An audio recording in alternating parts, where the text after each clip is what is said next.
Good morning, friends. Happy Tuesday to you all. The sun is shining here and it's going to be a good day.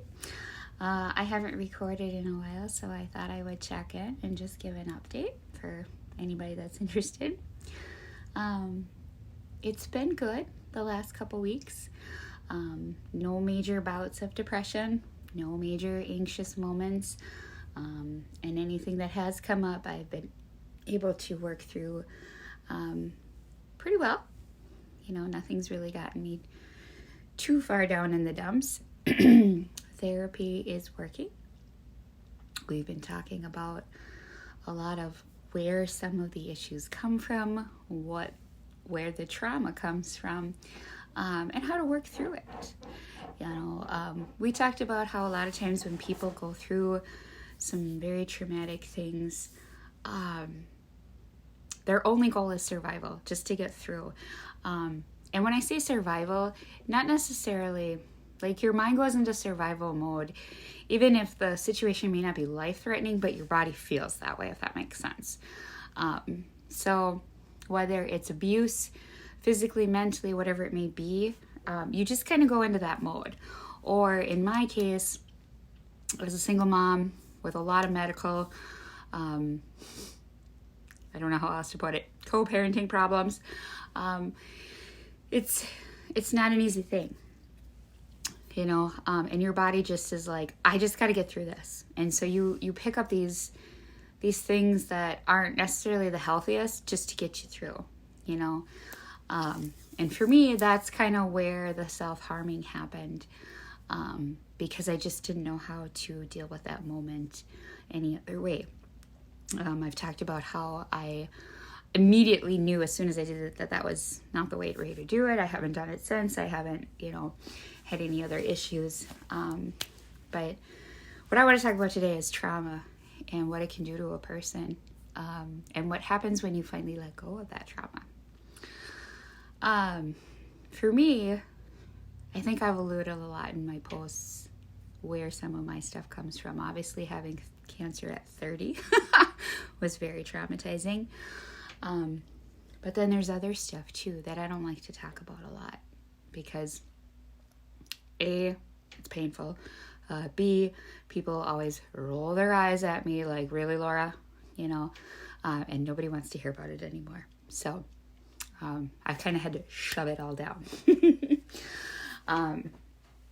I've talked a lot about as a kid, I was bullied in school. I had some really good friends, but I also had some really not so great friends. And that's pretty much everybody's story, right? Like that's not anything unique or different from anybody else. It just, it's part of growing up, right? So not so much that, it did play a role in some things, probably self-esteem for sure. But what I'm going to talk about today is what happened when I got married. It's been so long that I've been divorced that a lot of times people either don't know that I was married. I forget that I was married. And some of these things, I pretend like it didn't happen. So this year I've been divorced for 18 years. 18 years. I don't look like I could be divorced that long, right? But anyways, for 18 years, certain things have stuck with me. And we're finding out in therapy that I have to unlearn those things and I have to work through them finally, and I have to let go of them. And it's not an easy thing. Like, I am one of those where I've probably taken the toxic positivity a little too far, where I'm just like, I'm not going to think about it. I'm not going to deal with it anymore. Which, when all is said and done, it's the right intention, but it's the wrong approach. Like, you do have to deal with it at some point.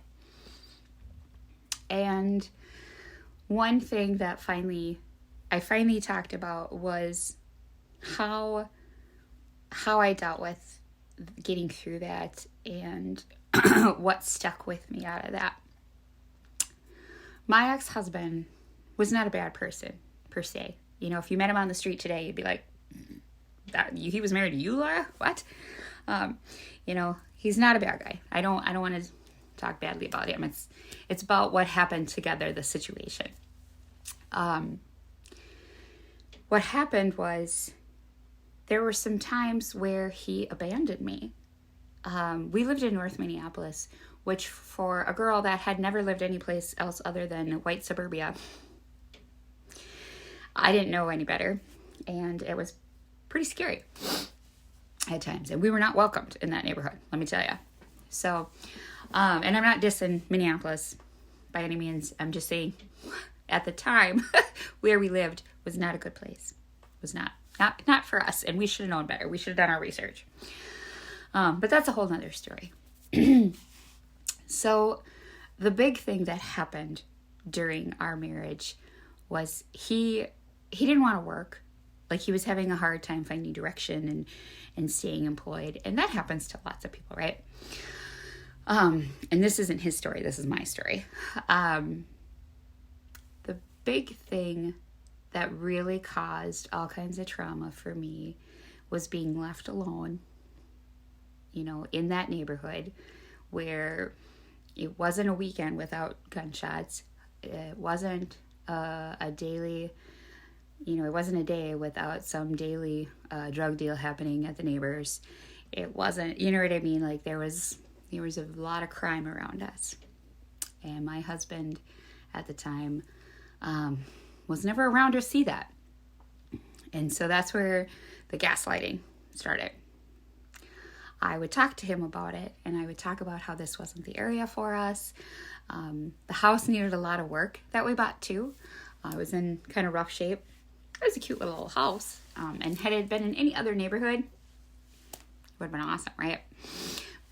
But it was in the wrong spot. And so the house was, it took a lot of money. It was kind of a money pit. And so I did a lot of that stuff with my own money, my parents. My dad spent countless hours helping me put that place back together. It was me and him, doing that. My husband did not. He is not the handiest at times, and for whatever reason chose not to partake in helping put the house together. So that was pretty tough. And so it was, in a lot of ways, the trauma that kind of started me down this whole path of hanging on to the wrong people was being left all the time. Now, everybody has to work, everybody's got their lives, everybody has to have their own space, but when somebody doesn't come home at night and leaves you in a house where you have drug deals going on next door, I'm sure some of you have heard me talk about the manhunt that went on in our backyard for people. The gentleman, I don't even know if that's the right word, the individuals walking up my driveway with guns drawn, different situations like that happen. Now, I know that was a different time, right? And, if you talk to people about that nowadays, they're like, that just is whatever, Laura. Like, that's just every day. But I was not used to that. And I had no idea how that neighborhood worked. I had no idea how the city was, other than when I would go down for sporting events, work, that kind of stuff. To me, Minneapolis was just an extension of where I lived. Like I said, white suburbia, very privileged, very, we were blue collar people. Don't get me wrong. Like, I didn't come for money or anything, but we were very shielded from the city and some of the things that went on.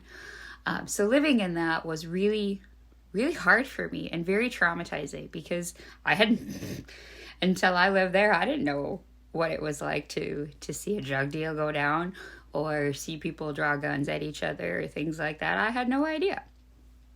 So throughout that, that alone will traumatize a person, right? But my thing was, my husband was nowhere near. And when I would talk about it, he didn't believe me. He didn't believe me at all. And he thought I was overreacting. He called me moody, hormonal, all these different things. And mind you, I was 23 at the time. So it was a lot. And he didn't always tell me when he was, like, sadly, I was lied to about him working. To this day, I still don't know where he was always. And we don't talk anymore, which is a good thing. But that's kind of where things started with me, being lied to like that, and then being left in a situation like that. I did go into survival mode. Everything was about making sure that I was safe, and it was always, how am I going to prove this to my husband? How am I going to make him believe? Suddenly it became more of a battle to get him to believe me about things. And yeah, he just didn't. So that kind of started me on the downward spiral. I never quite understood what that whole situation did to me.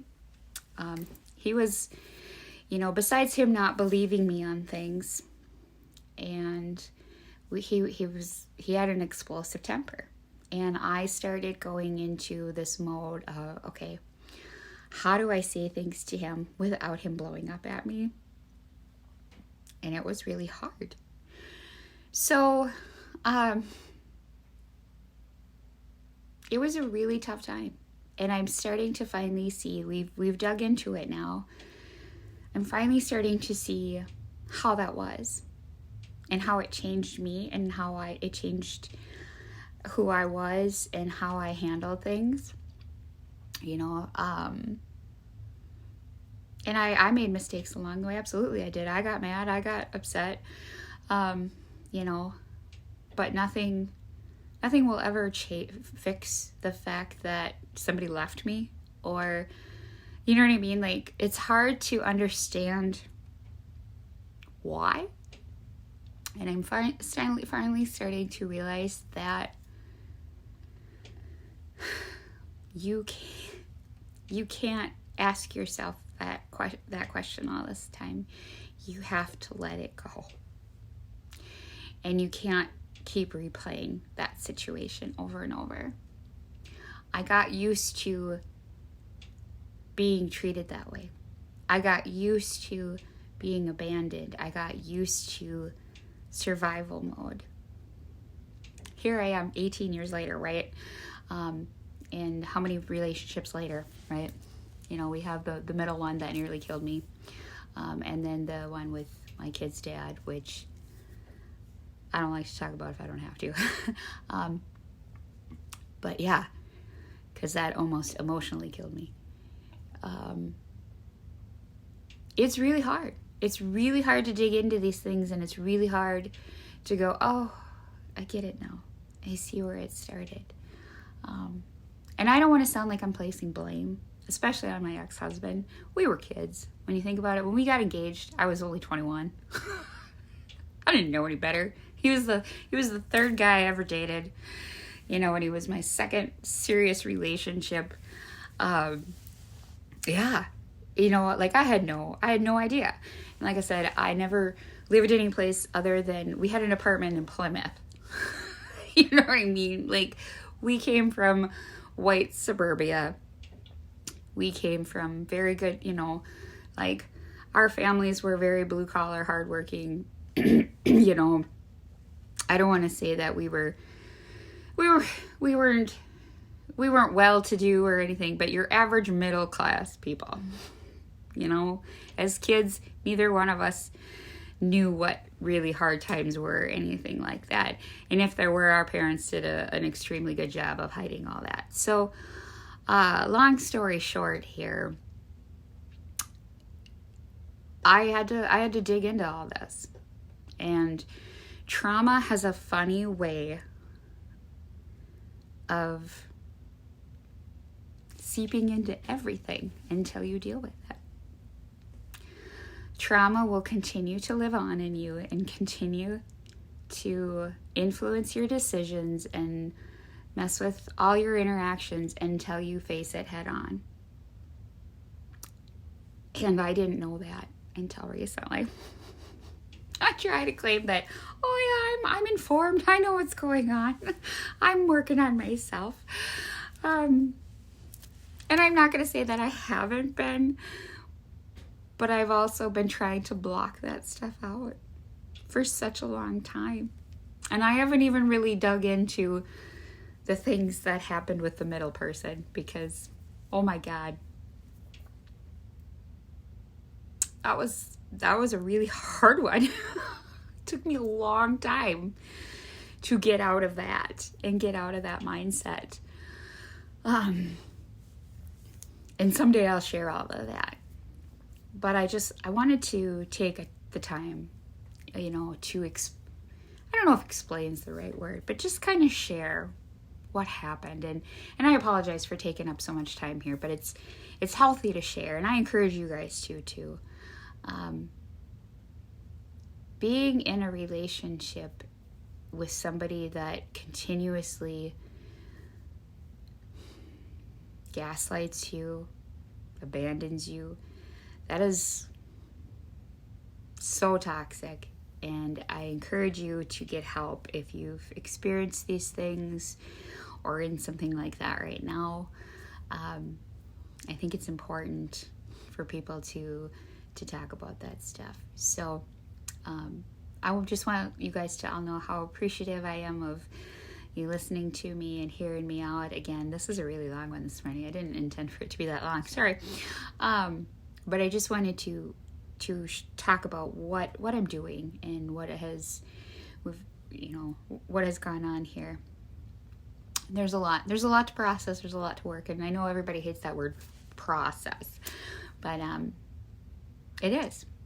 It's the first time in my life I've ever been really safe and able to breathe and move through these things. So I encourage all of you today to take a moment, breathe, be thankful for what you have. Oops, the computer went down here.